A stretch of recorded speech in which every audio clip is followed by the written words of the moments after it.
Videos देखने के लिए सब्सक्राइब करें जनसत्ता.com, बेल आइकन दबाकर पाएं लेटेस्ट नोटिफिकेशंस।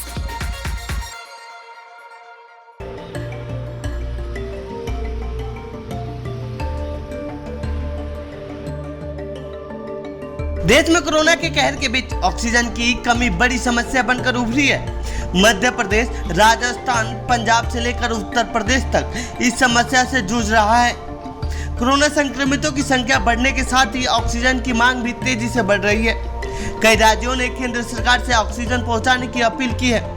मध्य प्रदेश में भी हालात बहुत गंभीर बने हुए हैं। राजधानी भोपाल समेत कई जिला अस्पतालों में ऑक्सीजन की कमी से जूझ रहे हैं। हालात ऐसे हो गए हैं कि दामोह में ऑक्सीजन सिलेंडर लूटने का मामला सामने आया है।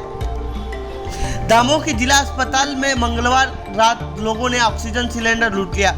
जिले के कलेक्टर ने बताया, जैसे ही ऑक्सीजन सिलेंडर का ट्रक आया, कुछ लोगों ने ऑक्सीजन सिलेंडर लूट लिया और अपने अपने मरीज के पास ले जाकर रख दिया। हालांकि अस्पताल में ऑक्सीजन पर्याप्त मात्रा में उपलब्ध था। ऐसे लोगों की पहचान करके उनके खिलाफ मामला दर्ज किया जा रहा है। सुनिए वहाँ के कलेक्टर ने क्या कुछ कहा है। कुछ लोगों के द्वारा ये संज्ञान ये कार्रवाई की जा रही है कि जैसे हमारा ऑक्सीजन का सिलेंडर का ट्रक आया तो कुछ लोगों ने कल रात को ऑक्सीजन के सिलेंडर उसमें से उठा लिए और अपने पेशेंट के पास ले जा करके रख दिए, जबकि जिला अस्पताल में लगातार ऑक्सीजन की आपूर्ति बनी हुई है। कहीं भी ऐसी स्थिति अभी तक निर्मित नहीं हुई है कि जहां पर ऑक्सीजन का संकट उत्पन्न हुआ हो।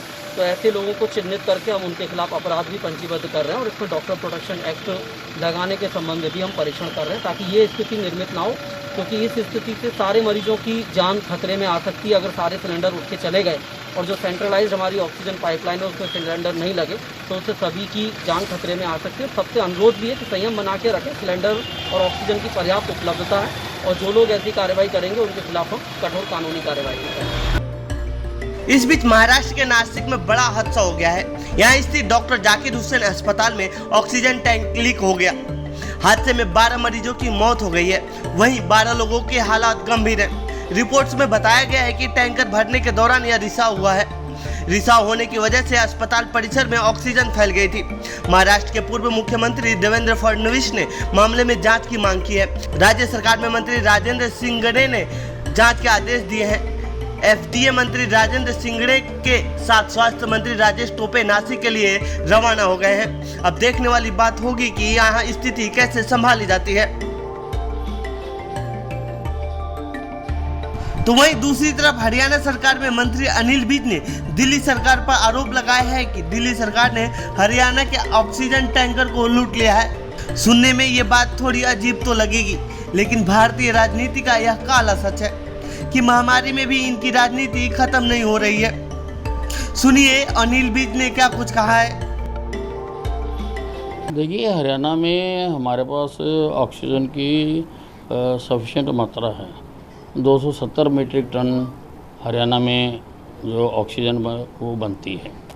अब कुछ हमें हिमाचल से आ रही थी, तो बद्दी में जो बनती है हिमाचल सरकार ने वो आना बंद कर दिया। राजस्थान में भिवाड़ी से आ रही थी, वो बंद कर दिया। मैंने हरियाणा के जो प्लांट्स हैं उनके ऊपर अधिकारियों को बिठा दिया, पुलिस को बिठा दिया कि पहले हम हरियाणा की जो सप्लाई है वो पूरी करेंगे, क्योंकि हम पर ये भी दबाव डाला जा रहा है कि हम दिल्ली को दें। अगर हमारे पास बचेगी हम देंगे, हमें कोई दिक्कत नहीं है, लेकिन पहले हमारी प्रायोरिटी हरियाणा की है।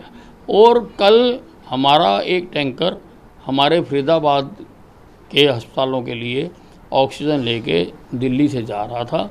दिल्ली वालों ने, दिल्ली सरकार ने हमारे उस टैंकर को लूट लिया। ये बहुत गलत बात है।